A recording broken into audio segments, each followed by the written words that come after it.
My name is Lauren Mitchell. I'm 33 years old, a pediatric trauma nurse based in Chicago, and up until this moment, I believed I was a person with good instincts, a woman who could read people, their body language, their tells, their hesitation between a breath and a lie.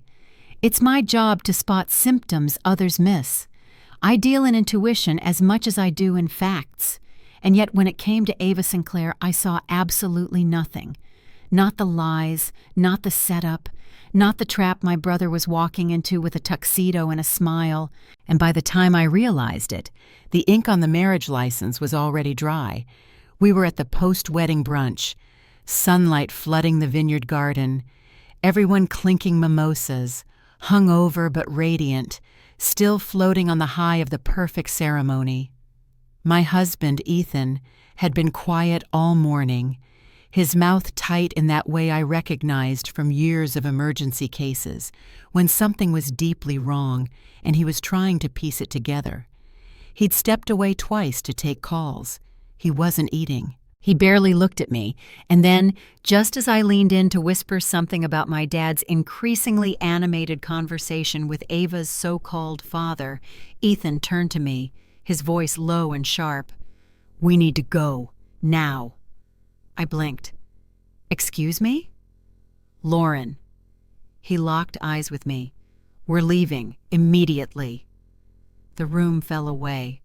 For a split second, I heard everything.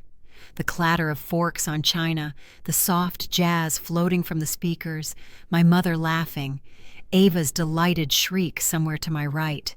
"Ethan!" I hissed. "We can't just walk out. What's wrong with you?" He glanced around, then leaned closer. His next words didn't feel like a whisper. They felt like a brick. "You really didn't notice, did you?" I froze. "The bride," he said, and the way he said it made my blood run cold. Let me back up. 3 months ago, my little brother Ryan called me, voice bubbling with the kind of excitement I hadn't heard since we were kids. "It's happening, Lauren. Ava and I are getting married. In Sonoma. You're coming, right?" Of course I said yes. Ryan and I were close, always had been. I was the serious one, the planner, the backup. He was the spontaneous one, the golden child, the let's fly to Barcelona tomorrow kind of man. He never stayed in one place long, never stayed with one person long either, until Ava. They'd only been dating for a year, engaged after 6 months. But from what I saw, she seemed perfect. Too perfect, maybe, but I chalked that up to my own cynicism. The first time I met Ava was at Christmas. She brought my dad a bottle of vintage scotch, the exact year and label he'd mentioned once in passing, and my mother a silk scarf in her favorite color. "Just little things I picked up while in Europe," she said with an effortless laugh. She was stunning, tall, with that kind of classic beauty that didn't require effort. Her hair always in place, her voice warm but calculated, every compliment like a measured note in a rehearsed melody. I remember Ethan looking at me that night as we got into the car. "She's sharp," he said. "She's smart," I corrected. He didn't reply. The second time we saw Ava was at their engagement party, hosted at a rooftop bar overlooking Lake Michigan, catered by a chef I'd once seen on a Netflix show. Everything about Ava's world seemed curated. She floated through conversations like she belonged in 5 different countries at once. Fluent in French, had spent a year working in a fashion house in Milan, had just completed her MBA. Stanford, of course. And again, Ethan whispered something to me as we left. "She remembers everything." "That's a good thing," I said. "It is," he replied. "Until it's not." We arrived at Bella Vista Estate in Sonoma 3 days before the wedding. Picture-perfect vineyards, rolling hills, a driveway lined with lavender and roses.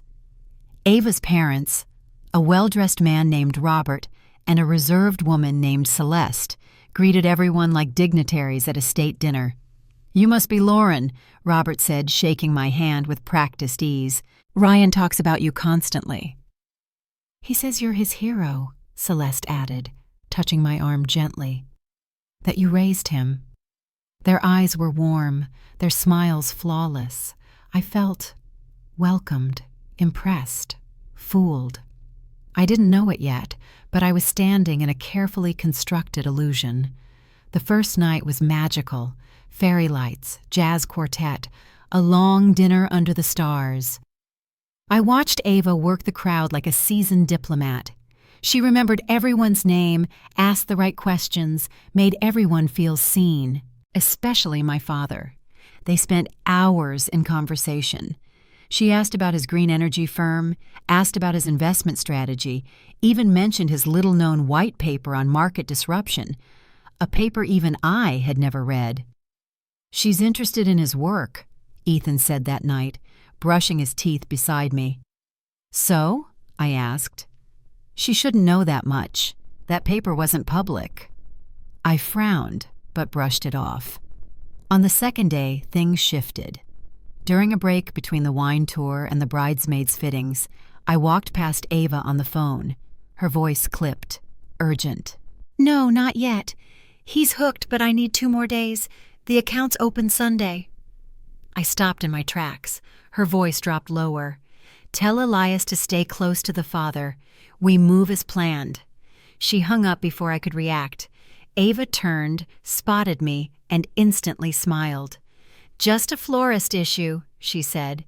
"The lilies we ordered got rerouted." Her voice was melodic again, warm, innocent. I nodded, but the knot in my stomach began to tighten. Later that night, Ethan showed me photos on his phone, not of the venue, not of the flowers, but of Ava, in 3 different outfits, with 3 different phones.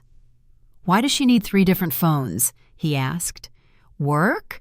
Maybe one's for the wedding planner." "The wedding planner is named Jill. She's not on the guest list." I blinked.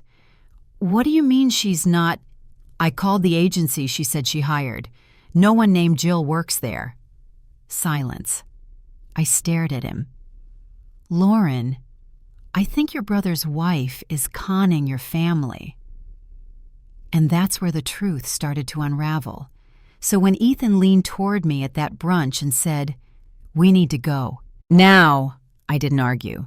I stood up, and everything inside me screamed, "You're already too late." 3 days before the wedding, the estate felt like something out of a dream. Bella Vista was perched on a quiet hillside in Sonoma, vines stretching endlessly toward the horizon, framed by cypress trees and sun-kissed terraces. It was the kind of place that made you forget to question anything, because everything looked too beautiful to be dangerous. But now I know. That's exactly how danger likes to hide. Ethan and I had just pulled up to the estate in our rental car. The driveway curved like a silver ribbon between rows of manicured rose bushes. As we rounded the bend, I spotted my brother, Ryan, standing on the steps of the main house, waving with both arms like a kid who just won a prize. "There you are!" he shouted, bounding down the steps. He looked ridiculously happy. His tie half loosened, hair tousled, that old spark in his eyes I hadn't seen in years. Ryan had always been the charismatic one. Even now, at 31, he still carried the energy of someone who believed anything was possible. "Welcome to the castle," he laughed, pulling me into a bear hug that nearly lifted me off the ground. Ethan shook his hand, then gave him the kind of half-hug men do when they're not sure if it's formal or familial. Ryan didn't care. He clapped him on the back like they were old teammates. "Where's Ava?" I asked, brushing my hair out of my face. "Getting her hair done. Pre-wedding prep starts early around here," he said, grinning. "You'll see her at the welcome dinner tonight. She's got something special planned." I forced a smile. "Can't wait." He helped us with our bags, chatting non-stop about the itinerary, wine tastings, spa treatments, poolside brunches. Ava's parents were covering most of the costs. They own half of Seattle. Ryan had joked once, so everything was top tier. Luxury everywhere you looked. Our room was on the east wing of the main house, a private suite with a balcony that overlooked the vineyards. There was a chilled bottle of champagne waiting for us with a handwritten note. Lauren and Ethan, so glad you're here. Let's make magic this weekend. Love, Ava. Ethan raised an eyebrow. Personalized, impressive. She's organized, I said. Or calculating, he replied lightly, but I saw the glint in his eye. We unpacked in silence. Ethan wandered out to the balcony while I hung up dresses and set my makeup bag on the marble vanity. This place must have cost a fortune, he said, his voice distant. Ava's family has money. Old money? No idea, I said. Ryan met her at a fundraiser in San Francisco last year. 5 months later, they were engaged. Quick. Very. Ethan didn't say more. He didn't have to. That night, the welcome dinner was held in the courtyard under a canopy of fairy lights. Long, rustic tables stretched across the stone patio, flickering candles and tiny name cards placed with surgical precision. Waiters floated between guests with trays of champagne and foie gras. Ava arrived 20 minutes after the guests, right on cue, like the star of the show. She wore a cream-colored cocktail dress and nude heels, her blonde hair in soft waves that looked effortless, but had clearly taken hours. People gasped when they saw her, as if she were royalty instead of just a bride-to-be. "Lauren!" she exclaimed when she saw me, arms outstretched. "You look gorgeous." She kissed both my cheeks before I could respond. "I'm so glad you're here," she said. "Ryan tells me you two were inseparable growing up. I want to hear everything, especially the embarrassing stories." Her smile was radiant, polished, but there was something in her eyes, something just a beat too rehearsed. Still, I smiled back. "We're thrilled to be here." She turned to Ethan. "Dr. Ethan Mitchell," she said warmly. "Ryan told me you just made attending physician. That's incredible. Chicago Memorial, right?" Ethan blinked. "Yes, that's right." "Congratulations," she said, resting a hand lightly on his arm. "And thank you for what you do." As we took our seats, I leaned toward Ethan. "She remembered your title." "She remembers everything," he muttered. And something about the way he said it made me pause. Throughout dinner, Ava was in her element. She drifted from guest to guest, asking the right questions, remembering birthdays, complimenting outfits in exactly the right tone. My father, a reserved man in business but deeply private, was laughing louder than I'd heard in years. Ava sat beside him, her hand brushing his arm as she asked about his investment work. "I read your op-ed in the Financial Times," she said. "Your take on sustainable infrastructure was fascinating." I looked up, startled. Dad smiled, clearly flattered. That piece wasn't even publicized. Ethan glanced at me across the table. Our eyes met. A silent question. "You caught that too?" That night, back in our suite, Ethan didn't speak for a long time. He stood on the balcony, staring into the vineyard, arms crossed. "She's impressive," I said carefully. "She's too impressive." "She's marrying my brother." "Exactly." I didn't reply, because even then, even with the champagne haze and the fairy lights, something deep inside me had started to whisper, "Watch her." The morning after the welcome dinner, I woke up with a strange feeling. Not quite dread, but not peace either. Ethan was already dressed and scrolling through something on his phone, standing by the window. He didn't notice me watching at first. "You're up early," I murmured, sitting up in bed. "Didn't sleep much," he said, not looking away from the screen. I waited for him to say more. He didn't. Instead, he set the phone down, walked over, and kissed my forehead lightly. "Brunch starts in 30 minutes. You hungry?" I nodded, though my stomach felt oddly tight. Not hungry, not sick, just braced. The estate's terrace had been transformed into a breakfast spread straight out of a bridal magazine. Endless flutes of champagne, French pastries arranged like sculptures, custom menus printed on linen cardstock. Ava was already there, standing in the sunlight like it was stage lighting. "Good morning, you two," she called cheerfully. "I had the chef make something special for today. The eggs are infused with truffle oil." Truffle oil. At 9:00 a.m., Ethan offered a polite smile but didn't touch his plate. I noticed him scanning the crowd, like he was looking for someone. "Expecting a patient to walk out from behind the mimosa bar?" I asked quietly. He didn't laugh. Instead, he leaned closer. "I want to talk to Ava. Alone." "What? Why?" "Just a hunch."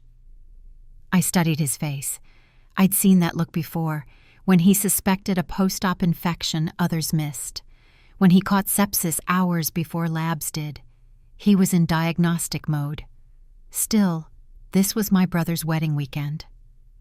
"Don't go full Sherlock just yet," I whispered. "It's probably nothing."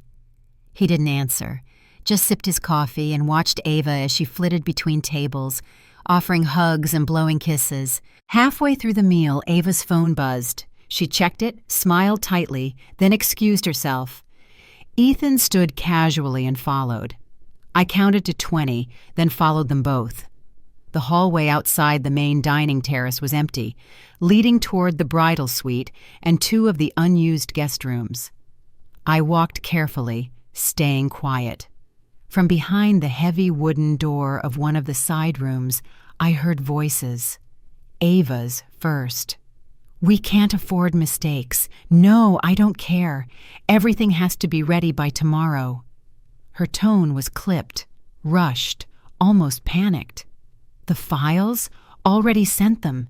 The accounts will be accessible Sunday afternoon, just like we planned." A pause. Then a softer voice on the other end of the call, too muffled to make out. "No, I told you. If he suspects anything, it's over." Then footsteps. I backed into an alcove just as Ava exited the room, holding a phone with a green case pressed tightly to her chest. When she saw me, her smile returned instantly. "Lauren, just coordinating the flower vendor. You wouldn't believe how complicated hydrangeas can be." I nodded, saying nothing, but my mind was racing. Her phone case had been blue yesterday, now green. How many phones does this woman have? Later that day, during the bridesmaid dress fittings, I casually mentioned Ava's Stanford MBA to her maid of honor, a woman named Kara who'd introduced herself as Ava's cousin from Seattle. Kara tilted her head. "Stanford? No, I'm pretty sure she went to UCLA. We had the same anthropology elective." My blood ran cold. "You two were in the same class?" "Yeah," Kara said, then frowned. "Wait, maybe I'm thinking of her roommate? Honestly, Ava's family is huge. I lose track sometimes." Then Ava appeared, sliding her arm through Kara's, smiling like nothing had happened. "What are you two gossiping about?" "Just reminiscing," I said quickly. "Well, I hope they're flattering stories." She laughed, leading Kara away. I stood there, heart pounding, because for the first time, I realized something crucial. Ava didn't just have cracks. She had seams, and they weren't holding. At dinner that evening, Ethan and I sat near Ava's parents. They were charming, no doubt. Robert in a navy suit, sipping red wine with the ease of a man who had done deals in every continent. Celeste barely spoke, but smiled constantly. "Your father's investment firm is impressive," Robert said to me suddenly. "He's a visionary. You must be proud." I raised an eyebrow. "I am, but how do you know about his work?" Robert chuckled. "Ava mentioned it. She's fascinated by renewable energy. Says your father's writing is brilliant." "Writing? My father doesn't publish. He speaks at private conferences, sure, but the only written material is internal, proprietary, or client-specific. There's nothing online, nothing public. Ethan leaned toward me later. Did you hear what he said about your dad? Yeah. They know too much. I nodded, finally not arguing anymore. That night, back in our suite, Ethan pulled up a notepad on his phone and showed me a list. Ava's phones. Day 1, red case. Day 2, morning, blue case. Day 2, evening, green case. Today, black case. 4 phones? I whispered. At least. Work phones? Name one job that needs 4 separate devices and doesn't involve criminal activity. I said nothing. Ethan swiped to another note. I called the wedding planner, he said. The one she mentioned earlier? Jill? No, Jill works at that company. Never has. Silence. I think we need to dig, he said softly. I nodded, because at that point, I knew something wasn't just off. Something was dangerously wrong, and I wasn't going to ignore it anymore. The third morning at Bella Vista was the most beautiful yet. Fog rolled off the hills in soft curls, the sun rising slow and gold behind the vineyards. You'd think it was the kind of morning made for promises and fresh starts, but for me, it felt like a curtain lifting before the final act. Ava had arranged a private yoga session for the bridal party on the lawn. Custom mats, monogrammed water bottles, and a hired instructor flown in from Santa Barbara. It was excessive, but that was Ava. Everything about her was curated, perfect on the surface, almost too perfect to touch. You'll love this instructor, she said to us as we unrolled our mats. She worked with the cast of Bridgerton during filming. Of course she did. She always knew just what to say to impress, but never too much. Always one notch below bragging, just enough to feel effortless, harmless, likable. It was the way people with something to hide operate. I noticed how she directed the instructor where to stand, corrected the playlist, changed the sequence halfway through the class, all with that same saccharine smile. When one of the bridesmaids, Julia, asked if we could skip the inversions due to a shoulder injury, Ava touched her gently on the arm and said, "Sweetheart, you'll be fine. Just breathe through it." I watched Julia wince through the next pose. That's when it clicked. Ava didn't make suggestions. She gave orders disguised as kindness. Later that day, we were fitted one final time for the ceremony. I stood in front of the mirror in a pale blush gown, while Ava floated between us like a general in tulle. She inspected every seam, every hemline, every curl. When Alyssa, one of the bridesmaids, asked if she could wear her hair down because of a bad reaction to pins, Ava's smile didn't falter. "Oh, honey, you look so much more refined with it up. Trust me, I know best." And just like that, the conversation ended.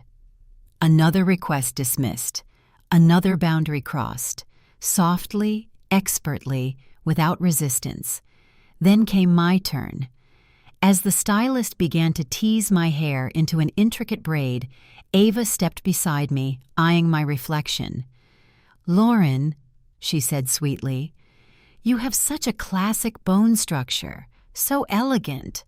But maybe we try something a little more elevated?" She turned to the stylist. "Try that sleek bun we did on Clara last week." I opened my mouth to object, then stopped. Because what was I going to say? No, I want to feel like myself? Would she even hear that? I watched in the mirror as pieces of me, my comfort, my style, my identity, were smoothed, pinned, erased. During the dress-fitting break, I found myself next to Kara, the maid of honor and alleged cousin, sipping sparkling water. Ava's always been this detail-oriented? I asked casually. Kara smiled, though it didn't quite reach her eyes. She likes things done her way. She's intense about aesthetics. Did you two grow up together? She hesitated, then laughed lightly. Kind of. Our families were close. It's complicated. She ever talk about college? Sure, UCLA. Not Stanford? Another pause. Maybe she did a transfer? I really don't know the whole story. Before I could push further, Ava appeared beside us, looping her arm through Kara's. Are you two gossiping about me? Always, Kara said with a tight smile. Good. I expect nothing less from my girls. Ava winked, but I caught it. The flicker in her eyes, that momentary tightness in her grip. She was watching everything. That evening, Ethan skipped the groomsmen cocktail hour and wandered the grounds with his phone. When I returned from dinner with the bridal party, I found him in our room, pacing. I'm not imagining it, he said before I could speak. Imagining what? She's not who she says she is. He sat on the edge of the bed and handed me his phone. It was open to an image. A candid photo of Ava speaking with her father at brunch, except Ethan had zoomed in on her phone, which she held loosely at her side. It had a yellow case. That's 5 phones in 3 days, he said quietly. No one does that.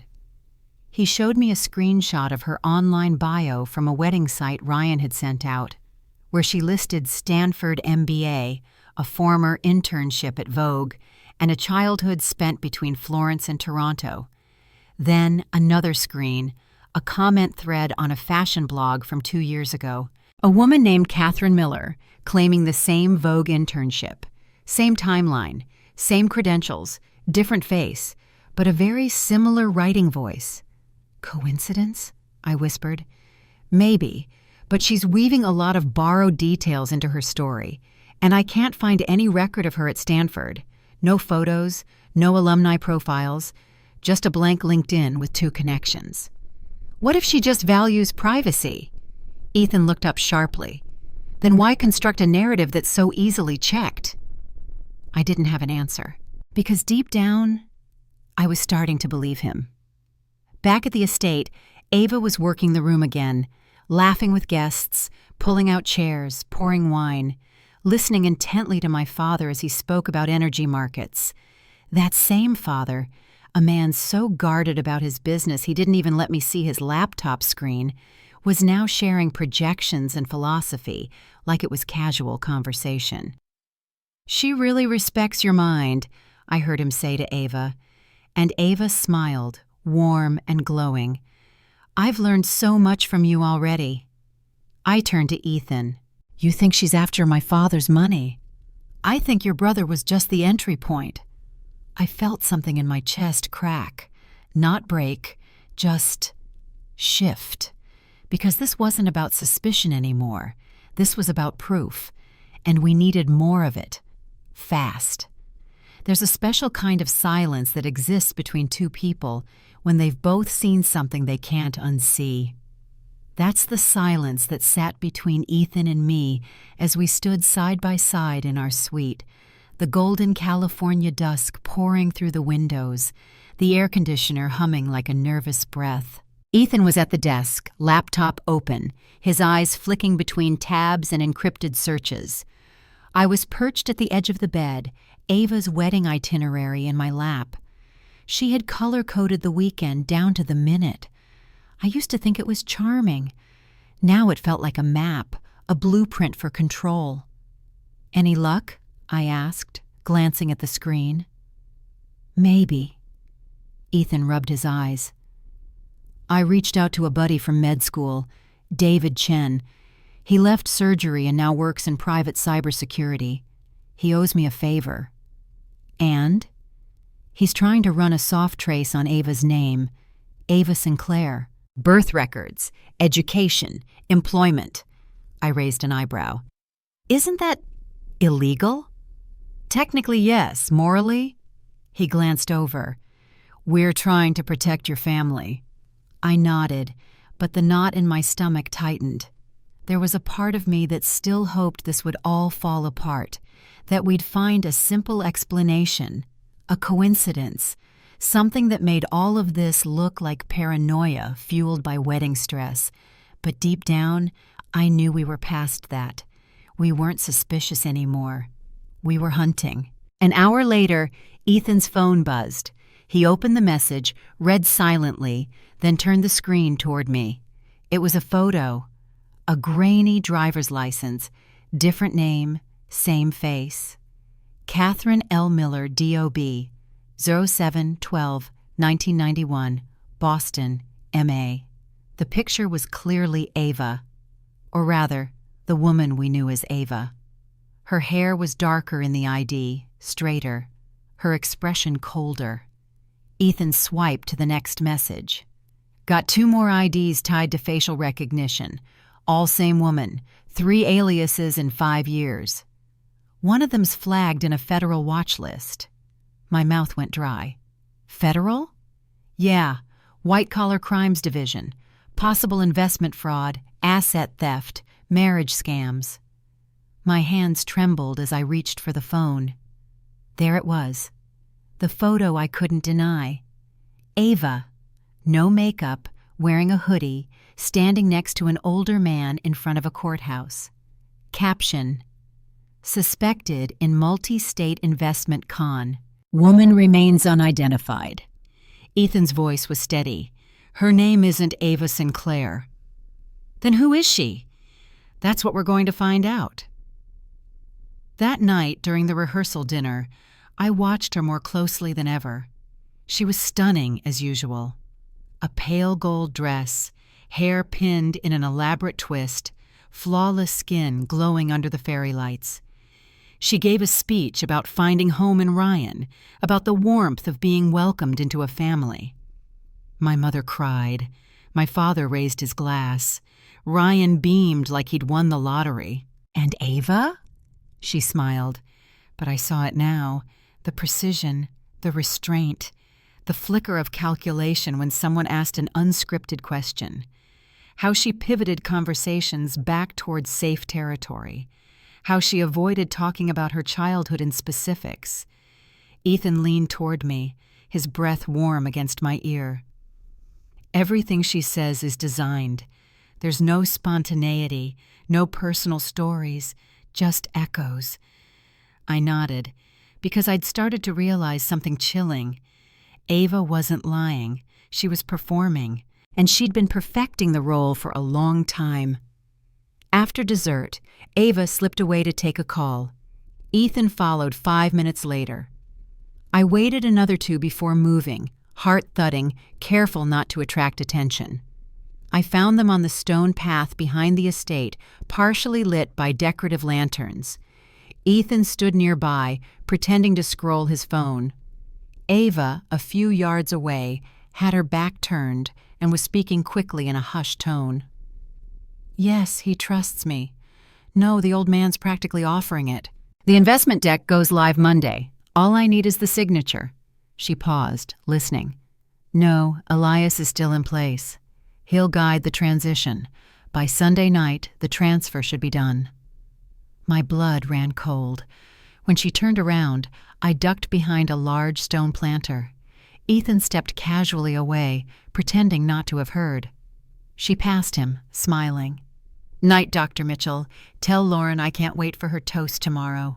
Her voice was honey, but her eyes were steel. Back in our room, we debriefed in whispers. She's after your dad's money, Ethan said flatly, using Ryan as the doorway. Exactly. I shook my head in disbelief. My dad doesn't just throw money at people.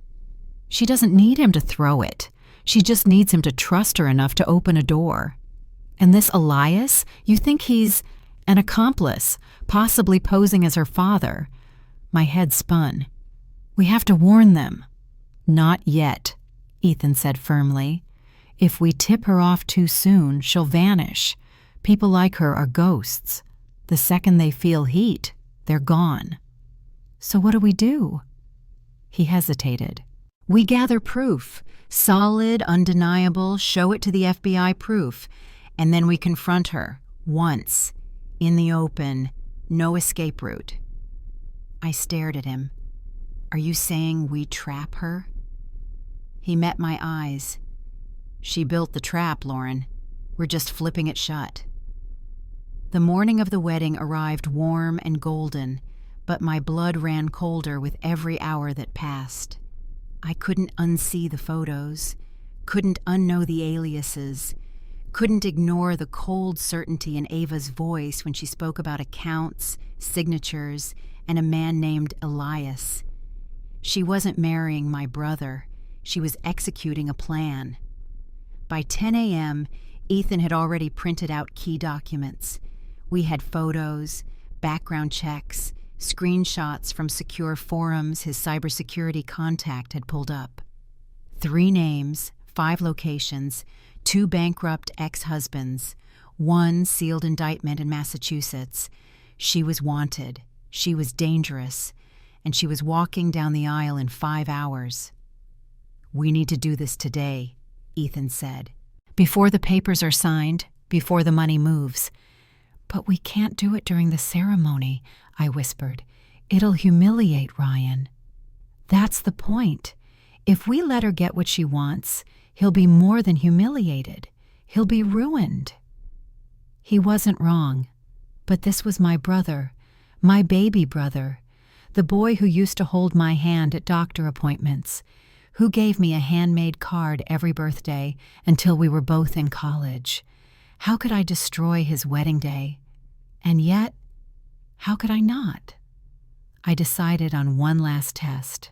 I needed to see if Ava would show her mask when I pushed just a little too hard. During the bridal party champagne brunch, I pulled her aside as the other girls were posing for photos. "Ava," I said, feigning casual ease, "can I ask you something?" "Of course," she smiled, her teeth perfect. "What's up?" "Kara mentioned you went to UCLA. I could have sworn you said Stanford." A tiny pause, not even half a second, but her eyes flicked just for a moment. "Oh, both, actually." Her laugh was melodic. "I did undergrad at UCLA and my MBA at Stanford. Must have gotten jumbled in the retelling." "Got it," I said, nodding slowly. "That makes sense." "Why do you ask?" "Just curious. Ethan went to school nearby." "Ah, small world." She sipped her mimosa. No flinch, no crack. But I knew, oh, I knew, because the folder Ethan and I had built said otherwise. She'd never attended either school. She'd never earned an MBA. She didn't even exist under the name Ava Sinclair until 18 months ago, and in 5 more hours, she'd become my sister-in-law. The ceremony was flawless, sickeningly so. Ava floated down the aisle in a custom gown, her veil billowing like something out of a perfume commercial. Ryan choked up the second he saw her. I tried to feel something, anything, but all I could do was stare at her and wonder if the man standing next to her had ever really known who she was. Vows were exchanged, rings placed, the guests clapped, my parents beamed. Ryan kissed her and the crowd rose in a standing ovation. It was a fairy tale, a beautifully constructed lie. Chamda! The reception was held in a glass-walled barn strung with fairy lights and chandeliers. Champagne flowed, music swelled. My father danced with Ava. My mother clutched her hand during speeches. I watched it all with clenched hands. Ethan stayed by my side, eyes sharp. We weren't speaking anymore. There was nothing left to say. We were just watching, waiting. Then came the toasts. My father went first, praising Ava's intelligence, her warmth, her remarkable business instincts. He even joked about their plans to meet the following week for a potential partnership. "Who knows?" he chuckled. "Maybe I'll finally diversify into Ava's world." Ava laughed sweetly, like it was charming. I nearly stood up right then, but Ethan touched my hand. Not yet. Next was Kara. Generic memories, a few inside jokes, a heartfelt wish for their happiness. Then it was my turn. Ava locked eyes with me as I rose. Her smile was radiant, but her fingers gripped Ryan's a little too tight. She knew, not what I would say, but that I could. "I've known Ryan my whole life," I began, "and I've never seen him this happy." I looked at Ava, and I've never seen someone so prepared to enter a family with such precision. A few polite laughs. Ava's eyes narrowed, just slightly. "You've remembered every name, every birthday, every moment we've shared. It's almost like you've studied us." The laughter quieted. Ava's smile didn't move, but her fingers curled tighter. "And while that might seem unusual, I have to say—" I paused. My throat tightened. I looked at Ryan. His eyes were wide, so full of love, of trust. That kind of care is rare, and Ryan deserves someone who puts in that kind of effort. So here's to you both. I raised my glass. Applause followed, awkward and confused. Ava looked at me, tilting her head slightly. A slow nod, like a dare. Ethan's hand found mine under the table. "You bought us time," he whispered. "Let's use it." That night, after the guests drifted off and the band packed up, we slipped away. We met in the library, Ethan, me, and a flash drive full of everything we'd found. We didn't know who to approach first. My father? Ryan? Both? But what we did know was this. We had the truth. And tomorrow, we'd deliver it. Because the wedding was over. But the war hadn't even started. The wedding was over, but my stomach churned like we were only just approaching the altar. Ethan and I slipped away from the after-party, passing guests, slurring toasts, and dancing barefoot beneath swaying lanterns. Ava was still there, flawless in her silk reception dress, laughing with her glass held high. But she wasn't celebrating. She was watching. She saw us leave, and in her gaze there was calculation, the kind that only comes from someone planning an exit. By the time we reached the guest house where Ethan had stashed our laptop and documents, I was shaking. Whether it was fear or fury, I couldn't tell anymore. "You ready?" he asked, sliding a folder onto the desk. I nodded. "Let's finish this." We'd decided to start with my father. If Ava's game was financial and he was the prize, then he needed to know he was being targeted. But it couldn't come from me. He'd wave it off as wedding hysteria. So Ethan called in a favor, a cybersecurity specialist he'd known since residency. 30 minutes later, we were on a 3-way Zoom call with Jen Sinclair, no relation, and she was already horrified. "This isn't just social engineering," Jen said. "It's a coordinated infiltration. She's been building this identity for years." She shared her screen, fake university transcripts, fabricated tax records, a network of burner phone purchases linked to hotel check-ins across the country, all tied to variations of the woman we knew as Ava Sinclair. But the name that kept appearing again and again? Catherine Miller, Ava's face, dark hair, no wedding ring, living in Boston 4 years ago. Married briefly to a hedge fund manager named Neil Drenner, who, according to local papers, had lost $2.3 million to an unnamed spouse in a suspected insider fraud scheme. Charges were dropped. No one was ever arrested. "She disappears before indictments," Jen said. "Always one step ahead." "Not this time," I said. We downloaded everything: articles, court dockets, linked IPs, photos. Ethan created a digital dossier, time-stamped and cross-referenced. "We take this to your father tomorrow," he said. "Then we bring Ryan in." "And Ava?" Ethan looked at me grimly. "We make sure she has nowhere to run." But Ava was already moving. At 2:37 a.m., I got a message. A text. No name, just a number I didn't recognize. "Meet me in the conservatory. Come alone. Now." I stared at it for a long moment. My first instinct was to show Ethan, but something told me Ava wouldn't talk if she saw him. This was her game, woman to woman, predator to protector. I slipped out of bed, pulled on a sweater, and grabbed a flashlight. The conservatory was dark except for a single lamp near the back, illuminating the stained glass windows and the potted orchids along the stone walls. And there she was, sitting on a bench, legs crossed, like she was waiting for a chess partner. "Took you long enough," Ava said softly. "You texted me anonymously. You found me." Her voice was calm, controlled. I didn't sit. "What do you want?" She tilted her head. "You already know." "No, I know what you are, but I don't know why you're doing this. To Ryan, to my family." She smiled, slow and practiced. "Because people like your father never see it coming. They think they're untouchable. I'm just correcting a balance. By marrying my brother. He was the key. He made me real to your family.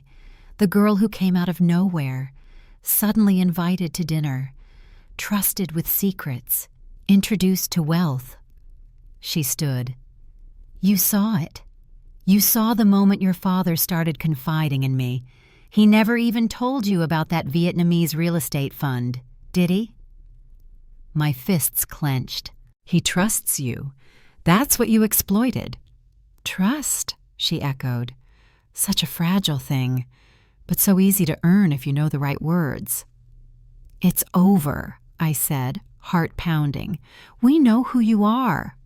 She laughed, not loudly, but enough to cut the silence. "Do you?" she said. "Or do you just think you do? We have your records, your marriage to Neil Drenner, the money that vanished, the sealed case file, the aliases." Her smile dropped, just a millimeter. "Then you know I'm not someone you should threaten. This isn't a threat. It's a reckoning." I stepped forward. "We go public tomorrow, with everything. Ryan will know. My father will know. You'll be exposed." "You think you can stop me?" "You're already stopped." I turned to leave, and her voice followed me like a blade. "Careful, Lauren. You play with fire long enough." I paused in the doorway. "You're not fire," I said. "You're smoke. And tomorrow morning, we clear the air." We waited until after sunrise to knock on my father's door. Not because we needed more time, but because we knew what we were about to do would fracture something big.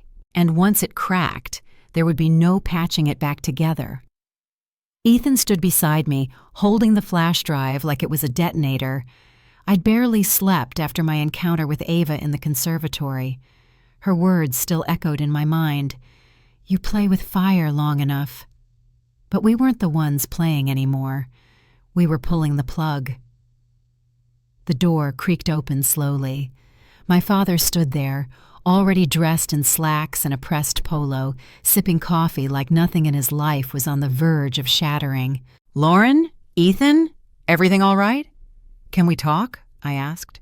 "Privately." He frowned, stepping aside. "Of course." We moved into his sitting room. Sunlight filtered through linen drapes, and a tray of half-eaten croissants sat untouched on the coffee table. He gestured for us to sit. We didn't. "Dad," I began, voice trembling slightly, "I need you to listen. Really listen." "You're scaring me." Ethan stepped forward. "This isn't easy to say, but it's about Ava." His face immediately darkened. "Lauren, I understand the stress of weddings can make people—" "She's not who she says she is," I cut in. "Her name isn't Ava Sinclair." He blinked, just once, then set his coffee down carefully. "Come again?" Ethan inserted the flash drive into the laptop on the side table. The screen lit up with the digital dossier we'd compiled over the past 48 hours. I walked him through it.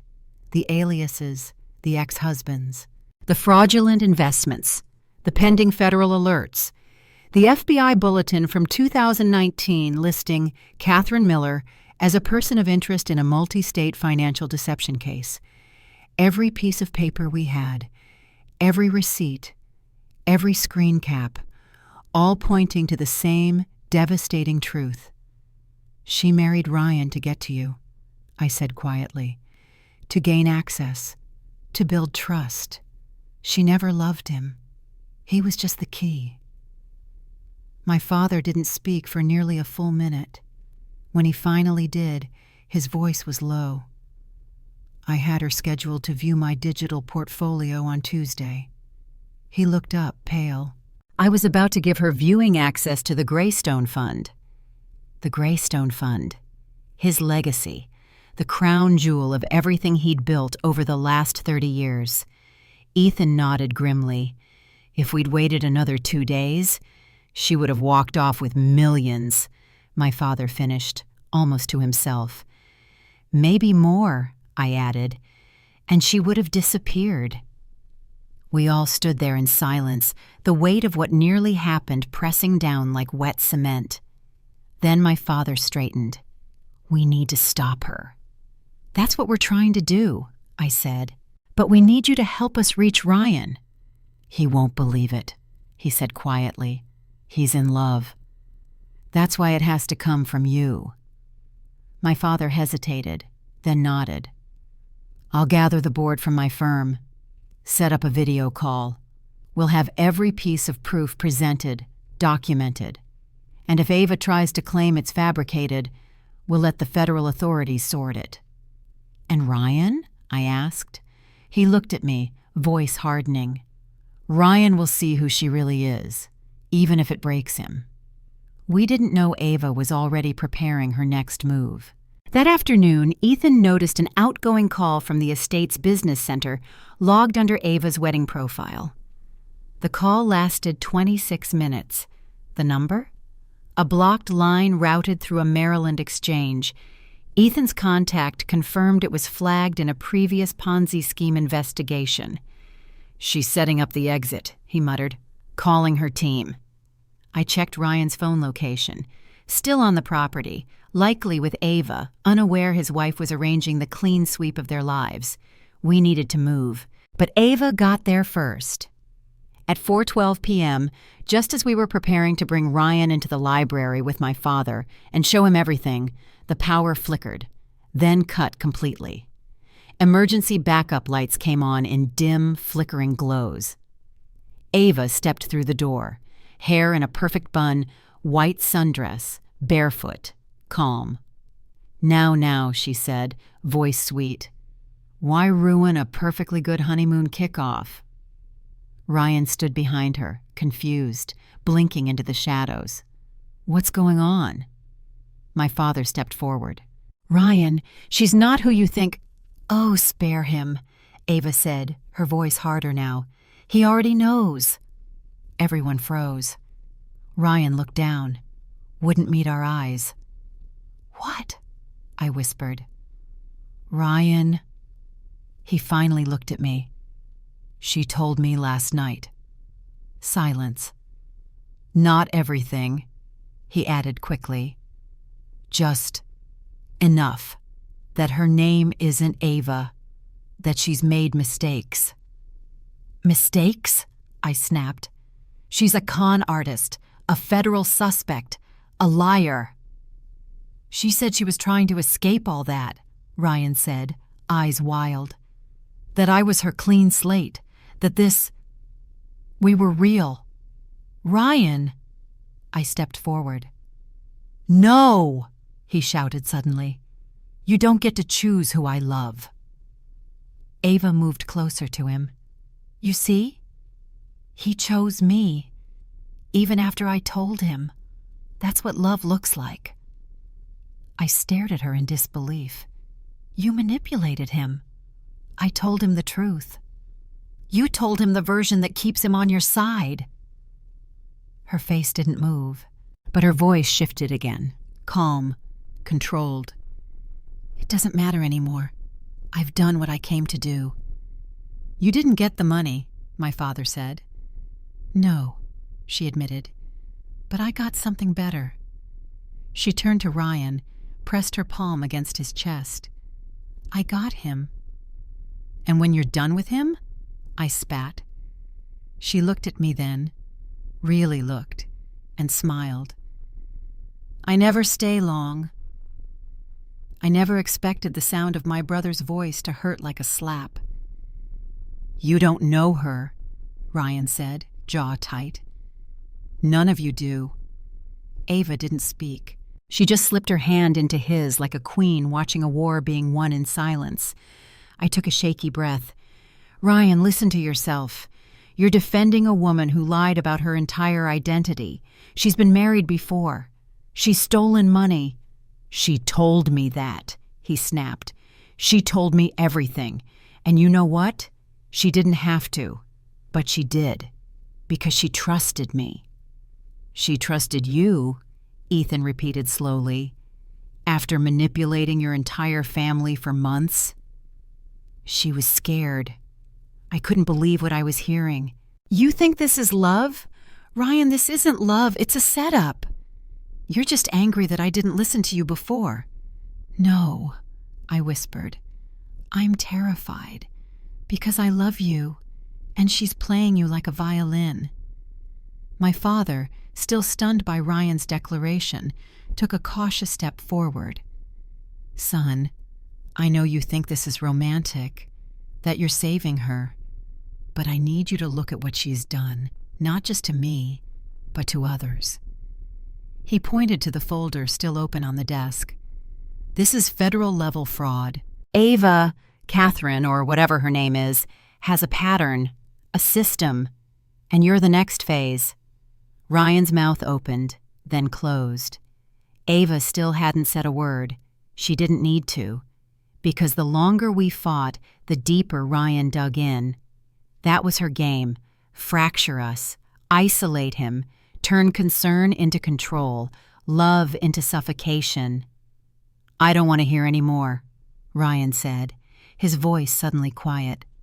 I made my choice. He turned to Ava. Let's go. She gave us one last look, a smile, soft and slow, victorious. Then she walked out with him.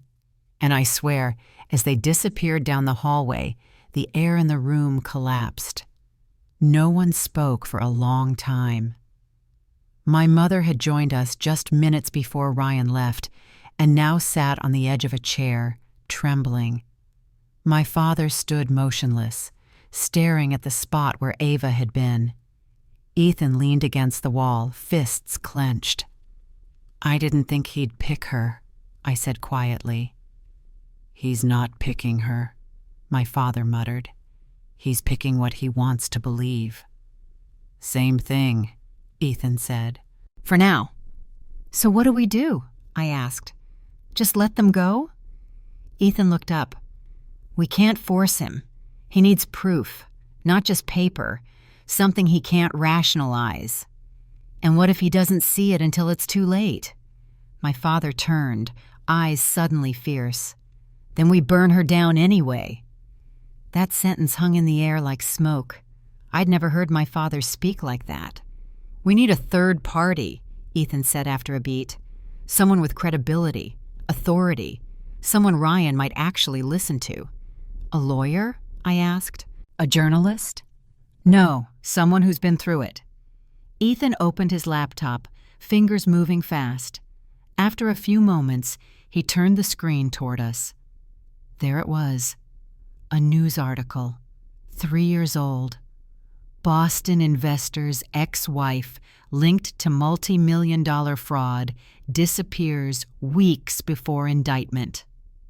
The photo showed a younger Ava, dark hair, large sunglasses, and a scarf pulled over her mouth, stepping out of a courthouse.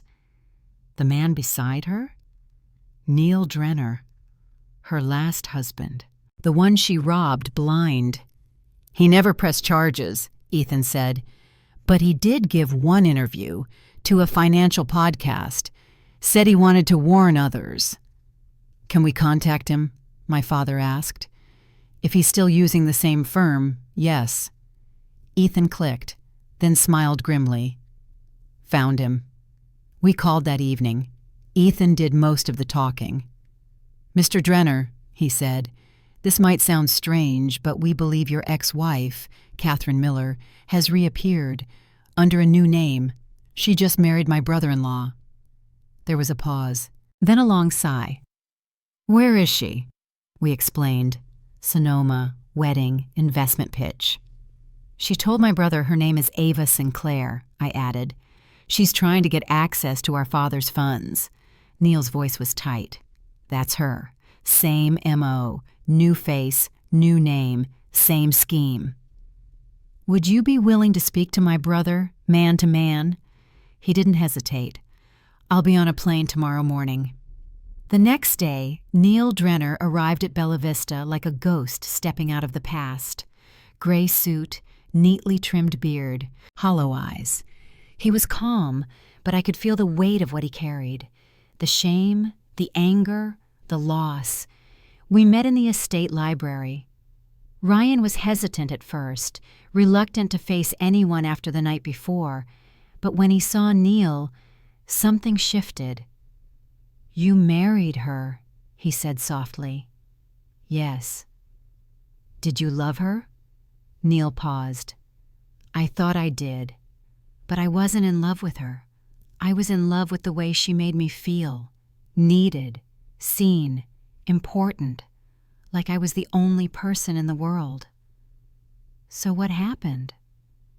"She got into my books, pitched an investment deal, said her cousin had access to an overseas IPO that wasn't available to U.S. buyers."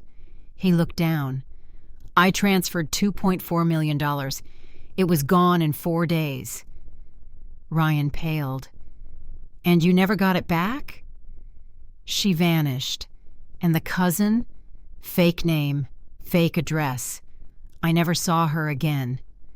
Ryan's voice cracked. "Why didn't you press charges?" "I was humiliated. I built my life on credibility, and I got conned like a rookie. She knew I wouldn't want the press. And now?" Neil looked him in the eyes. "Now I'd do anything to stop her." Ryan sat down hard. His hands trembled. "She told me she wanted to start over." "She told me the same thing," Neil said gently. "Then she gutted me and left." We set the trap just before sunset. The library had become a war room. Neil Drenner sat across from my father, reviewing bank records, while Ethan prepped documents on his laptop. Ryan was upstairs, alone, shaken to his core after hearing the truth from the one man who knew Ava better than all of us combined, and had paid the price. We'd agreed, one final confrontation, in private, controlled, just the 6 of us. No staff, no guests, no audience. Ava wouldn't be able to deflect, to vanish, to twist hearts, and she wouldn't see it coming. I sent the message myself. "Family meeting in the study. It's urgent." 15 minutes later, Ava appeared, as calm and composed as ever. She wore ivory linen slacks, a silk blouse, and her wedding band gleaming like it had been placed on her finger by a god. "What's going on?" she asked smoothly, stepping inside. "Is everyone all right?" She stopped short when she saw Neil, and in that second, just one, her eyes widened. Only a blink, a ripple. But I saw it. So did Neil. He smiled slowly. "Hi, Kat." The color drained from her face. "I'm sorry. Who are you?" "Don't," I said. "Don't waste time." Ava looked at me, then Ethan, then Ryan, whose face had turned pale. "What is this?" My father stood. "You already know." Ava's mask began to harden, but Neil leaned forward. "You married me under the name Catherine Miller. You disappeared with my client's money. You forged signatures and bank authorizations. And now you've married again, this time into another high-net-worth family. Same game, new face. This is absurd." Ethan opened his laptop and turned it to her. Facial recognition records, burner phones, linked addresses, tax ID matches, surveillance stills from Boston and New York. All you. Ava's eyes flicked to the screen. Her expression? Not denial, calculation. Anyone could have faked those. Really? Neil interrupted. Then explain this. He pulled out a printed image, a wedding photo, her face, his arm around her, the date, 2017. Ava stared at it, and finally, she exhaled. So you did your homework. No apology, no panic, just that voice, cool and precise. You know, I thought maybe this one would last, she added, looking at Ryan. Maybe I really could be someone new, but it's hard to change when everyone's always looking for the worst. Ryan took a step back. Don't turn this into a sob story, I snapped. Oh, please, Ava scoffed. You all act like you've never lied, never shaped a version of yourself for someone else's approval. I just got good at it. My father folded his arms. You targeted my son. You nearly breached my firm's financial core. You manipulated my wife, my daughter. And yet, Ava interrupted with a slight smile, none of you stopped me until I was done. Not quite done, Ethan said. We froze all access last night. Your backdoor attempts? Logged and traced. She tilted her head. That's cute. Neil stood now, voice cold. You ruined lives, Kat. Families. And you walk in here like you're proud. Proud? No, but I'm not ashamed either. You think you're the victims? You live in glass castles and throw stones. I just figured out where the cracks were. You played with people's hearts, I whispered. And you used my brother to do it. Ava turned to Ryan. Tell them it wasn't all fake. Tell them about our late-night walks, the way we laughed, that morning on the beach. Ryan didn't answer. Ryan, she said, softer now. Please. He raised his head slowly, and what I saw in his eyes was no longer confusion. It was devastation. I would have given you everything, he said. I was ready to spend my life with you. And you were just rehearsing a role. Ava's smile vanished. Her posture shifted, straightened. I didn't take anything, she said sharply. Check your accounts. Nothing missing. I kept my promises. No, Ryan said. You kept up the illusion. Then he stepped aside and opened the door. 2 deputies entered. Quiet, professional. Ma'am, one said, we'd like to speak with you outside. Ava's lips parted. You're having me arrested? On my wedding week? Neil nodded. Actually, you're being detained for questioning regarding fraud across 3 states and an outstanding federal subpoena. She didn't resist. But as they cuffed her, she turned to me, and I'll never forget the way her voice sounded. Not angry, not afraid, almost impressed. Not bad, Lauren. Not bad at all. Goodbye, Catherine. It's Ava, actually, she said with a wink. At least until the paperwork clears. And then she was gone, escorted out through the same doors she once walked in through with diamonds and a white dress. Ryan didn't speak for a long time after that.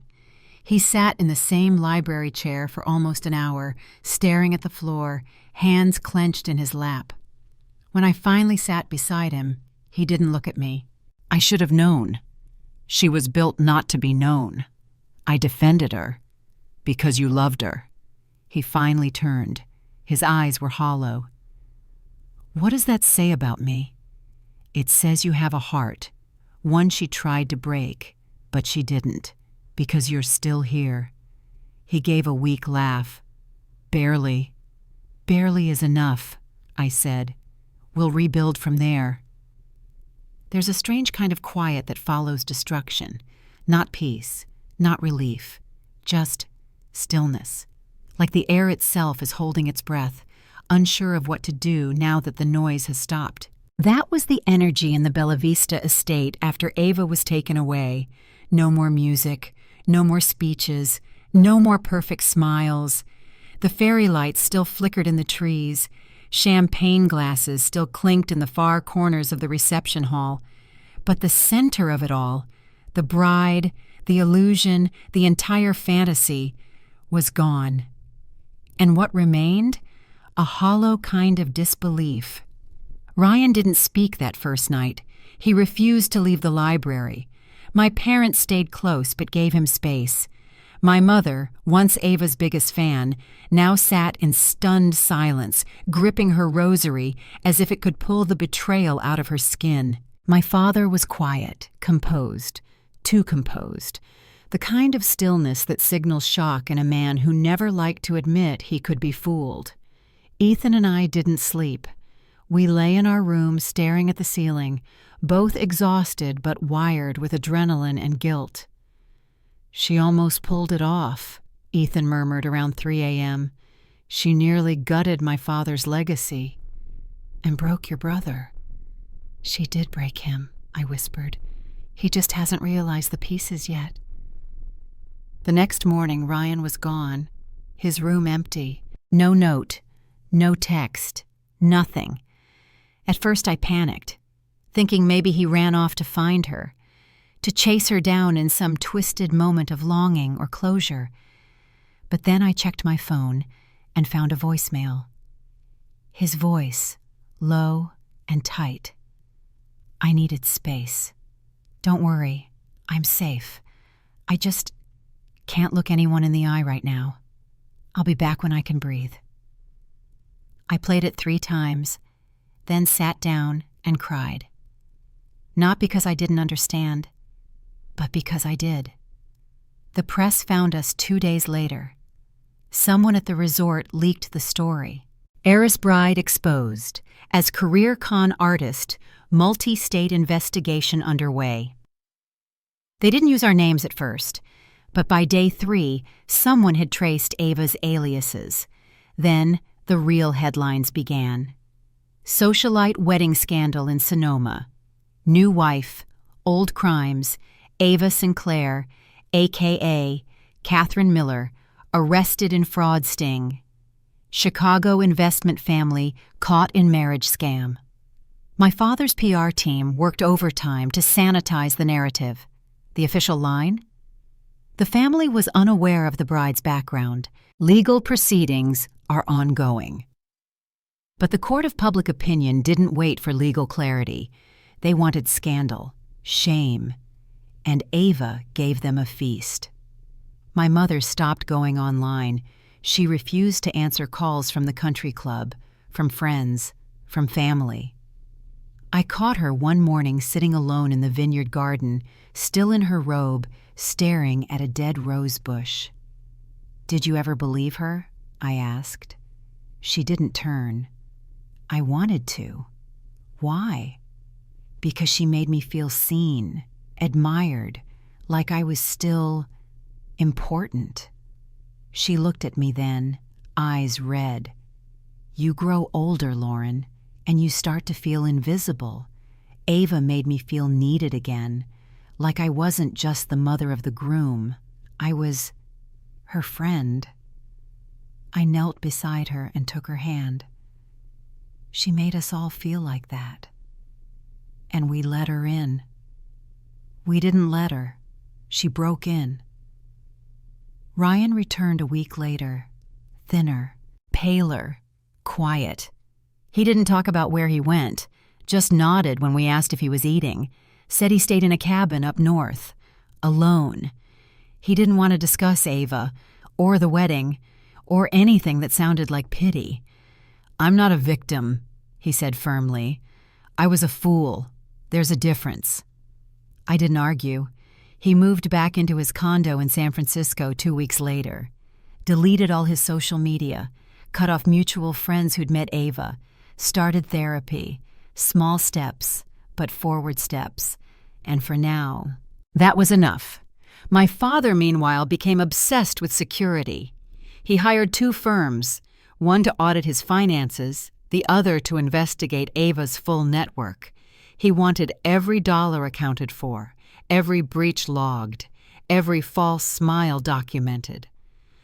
"I let a woman into my home," he said one evening, "who smiled at my grandchildren, poured me wine, and knew the security questions to my bank accounts." "She studied us," I replied, "like a chessboard. And she almost won, but she didn't."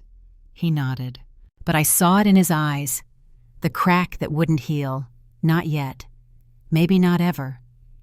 Ethan and I returned to Chicago a month later. The story had died down by then. Ava's arrest became background noise as newer scandals took the spotlight. But our lives? They weren't the same. We double-locked every financial gate, monitored our own accounts. I even changed the passwords to our streaming services, as if Netflix had anything to do with it. But mostly, I just kept looking over my shoulder. Not because I thought she'd come back, but because I knew someone like her never really leaves.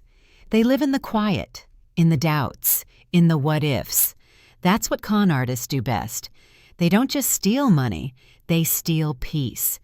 It took months for the dust to settle. By then, the wedding venue had moved on. Another bride, another groom, a fresh round of champagne toasts, and no one whispering about the con artist in a white dress. But for our family, the echoes didn't fade so easily. Every dinner felt like a courtroom. Every pause in conversation became a question left unspoken. How did we not see it? What if she had succeeded? Did we let this happen? Even the laughter was different, a little more measured, a little less free. Ryan visited my parents once a week. He never stayed long. He avoided the library. He never mentioned Ava by name. But he was healing. I could see it. One evening, over tea in my parents' kitchen, he asked the question I'd been bracing for. "Do you think I was in love with her?" I set my mug down. Yes, but with who you thought she was, not who she really was. And that makes me an idiot? No, it makes you human. He didn't respond right away, just stared at the steam rising from his cup. "I think I still miss her," he admitted, so quietly I almost didn't hear it. I reached across the table and took his hand. "That doesn't make you weak. It makes you honest. Grief doesn't care if someone was good or bad. It just shows up." He squeezed my hand, and for the first time in months, he smiled. Not a full one. Not the grin I knew from childhood. But a start. My father changed in ways none of us expected. The man who once boasted about instinct and gut-feeling business deals now double-checked every signature. He vetted every handshake, every new hire. Even our family accountant got reevaluated. "Trust," he told me one day, "is no longer a currency I hand out freely." It made me sad, but I understood. You don't walk through fire and come out without burns. My mother coped differently. She began volunteering at a local women's shelter, working with those recovering from manipulation, coercion, emotional trauma. "I want to understand how people get so lost," she said when I asked why. "Her?" I asked. "You want to understand her?" She hesitated. "No, not her. The people she left behind. The ones like Ryan." I didn't realize until then that my mother had also lost something. Her instinct. Her sense of safety in her own judgment. We all had. Ethan, meanwhile, became the rock none of us knew we needed.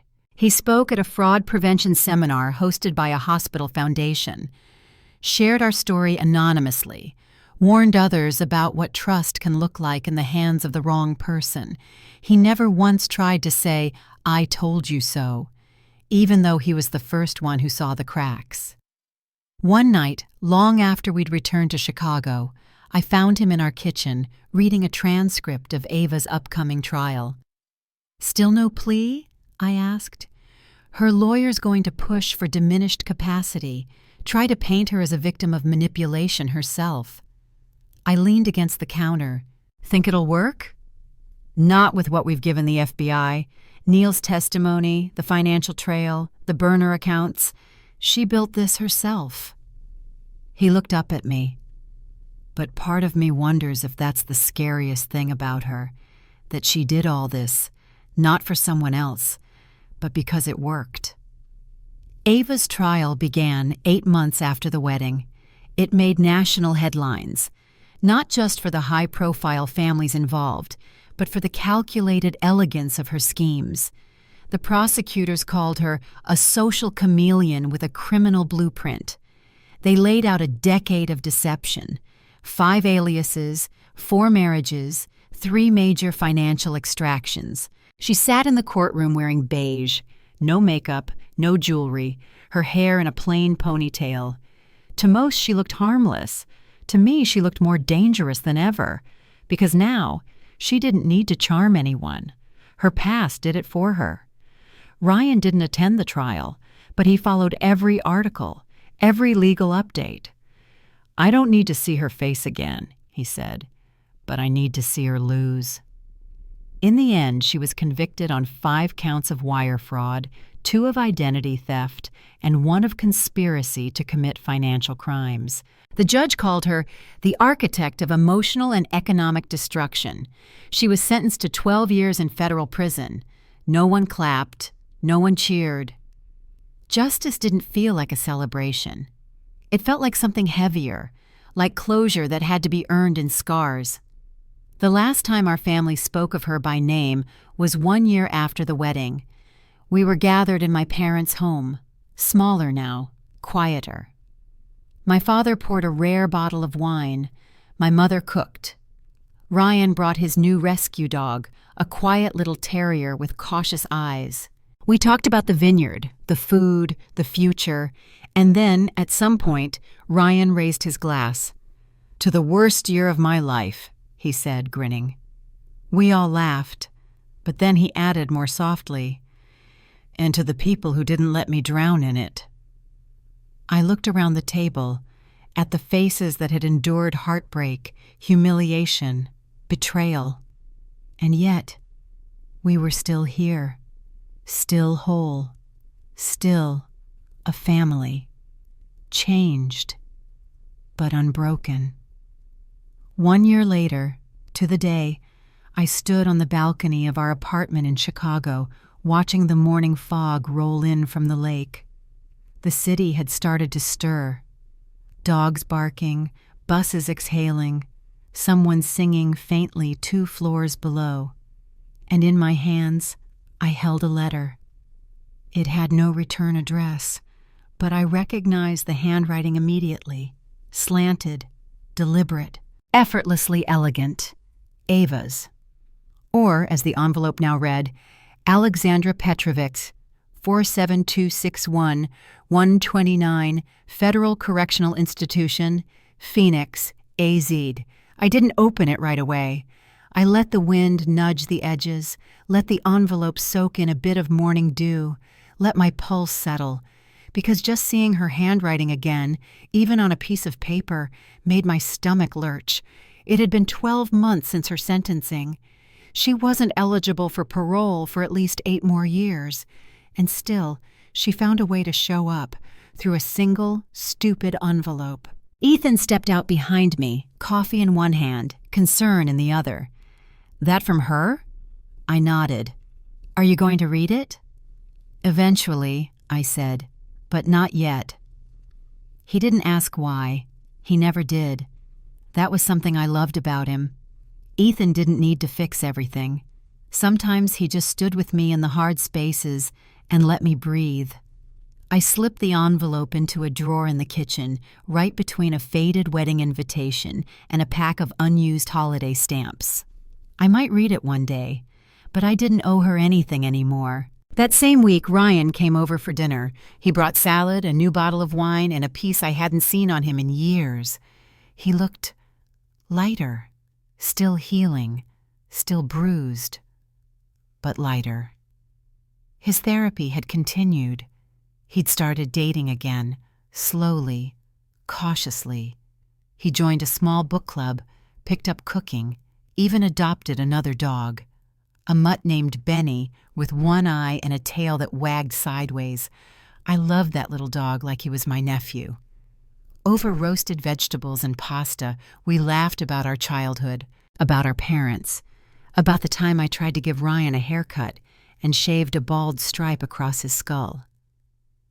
"I let you do that because you cried when your stuffed elephant went missing," he said, pouring more wine.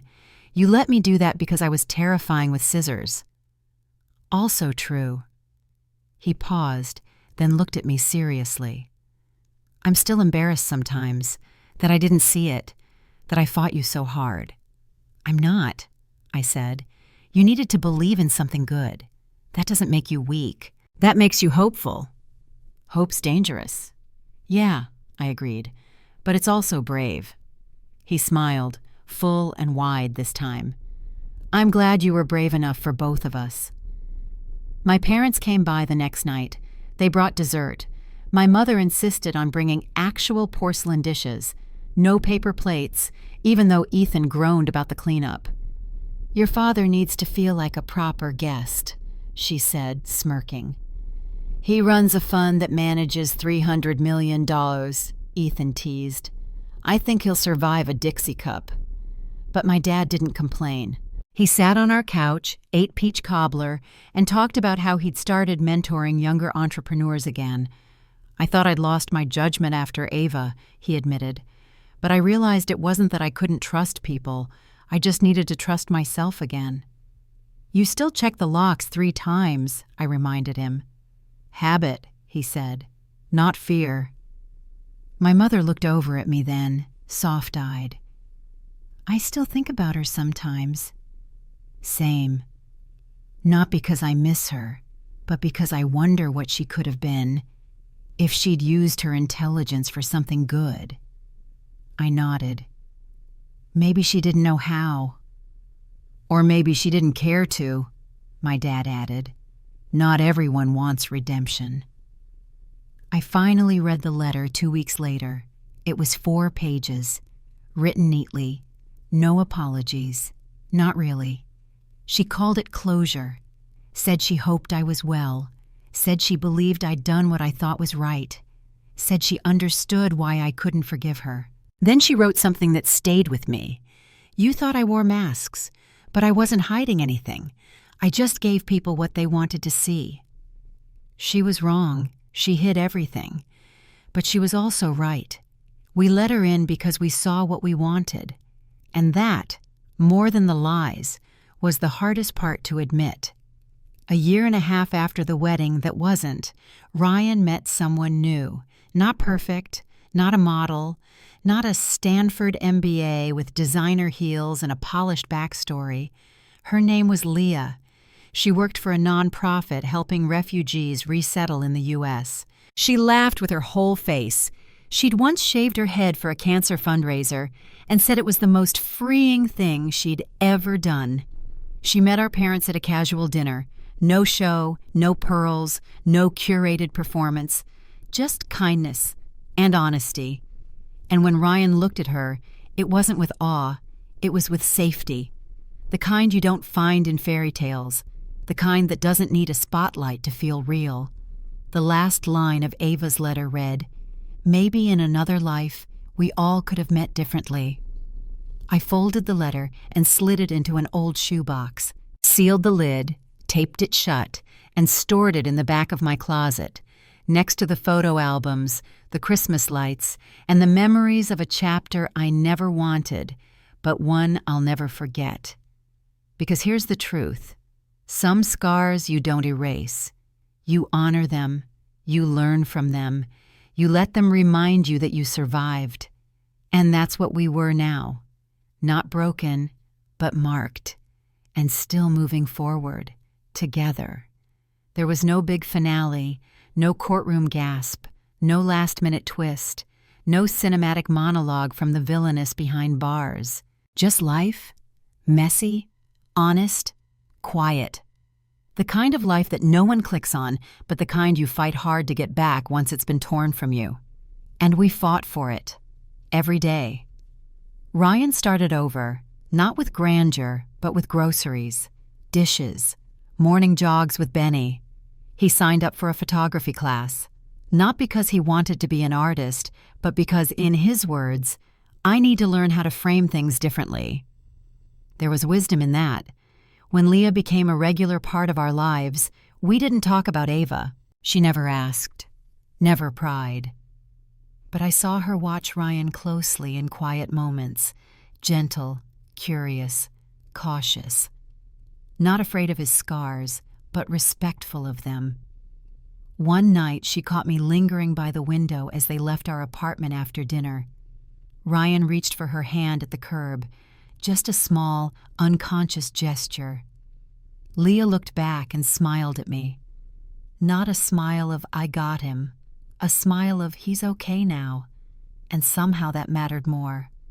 My father eventually retired, not suddenly, not with fanfare, but with grace. He passed the reins of his firm to a partner he trusted deeply, a young man who once started as an intern and now headed global strategy. He listens, Dad said, and he asks the questions I was too proud to.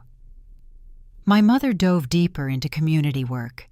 She helped launch a program for women recovering from financial abuse, helping them reclaim their identities, their confidence, their control. One day she invited me to speak at a panel. "Me?" I said. "Why?" "Because," she answered, "you knew something was wrong before anyone else did, and you stood up anyway." So I went, and I told the story. Not with bitterness, not with vengeance, just truth. When I stepped off the stage, 3 women hugged me with tears in their eyes. One said, "I thought I was crazy, but now I know I was just early." As for Ethan and me, we took a trip to Paris, something we'd promised ourselves for years, but kept postponing for later. Later finally came. We ate fresh bread on stone benches. We held hands at midnight on quiet bridges. We let the city wrap around us, not like tourists, but like people who'd survived something sharp and wanted to remember softness again. One night, under a carousel's golden lights, he said, "I don't want to spend our life waiting for peace to come back. Let's make it ourselves." And so we did, not through grand gestures, but through consistency, through eye contact, laughter, late-night takeout and early morning coffee, through listening and forgiving, and remembering that love, the real kind, isn't loud, it's loyal. Every now and then, Ava's name would appear in an article, a follow-up trial, a new link in the fraud network. Sometimes she was referenced as a case study.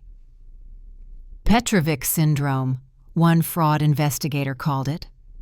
The way some con artists develop emotionally adaptive profiles designed to mirror exactly what their target needs. They said she was a 1 in a million, but I knew better. There are more like her, not always criminals, just people who study the spaces where we're softest and slide in. That's what made her dangerous. She didn't break in. We opened the door. But here's what I've learned. Healing is a quiet rebellion. It happens in small decisions, in showing up to the family barbecue even though you'd rather stay home, in letting someone new hold your hand, in believing a compliment again. It happens when you look in the mirror and stop blaming yourself for what someone else did. It happens when you forgive yourself for falling for a lie, because falling is human. Getting back up? That's where the miracle is. One afternoon, Ryan called me from a park bench near Lake Michigan. "Leah wants to meet Grandma." I blinked. "Wow, that's big." "Yeah," he said, then laughed nervously. "She said she doesn't want to walk into another family blind." We both laughed at that, not because it was funny, but because it was honest. "I think Grandma's going to love her," I said. "I think I do too." My throat tightened. He didn't say it like a confession. He said it like a beginning. A year turned into 2, then 3. The story faded from public view. The media found newer scandals, bigger cons, glossier headlines. But for us, the legacy wasn't in the headlines. It was in the changes we made. My father now taught young entrepreneurs about ethics and emotional due diligence. My mother mentored women rebuilding from betrayal. Ryan started his own nonprofit focused on fraud prevention education. Quietly, humbly. He rarely spoke about Ava anymore, but once, when asked what started it all, he simply said, "I fell in love with someone who wasn't real, but what it taught me was." On the third anniversary of the wedding that never should have happened, we all met at a lake house in Wisconsin. Simple, cozy, no catered dinners or staged photographs, just board games, grilled vegetables, barefoot laughter. Leah made a lemon tart. Ethan played guitar.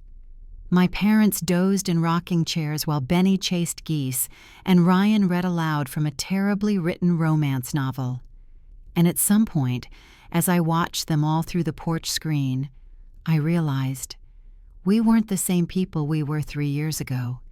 But that was the point.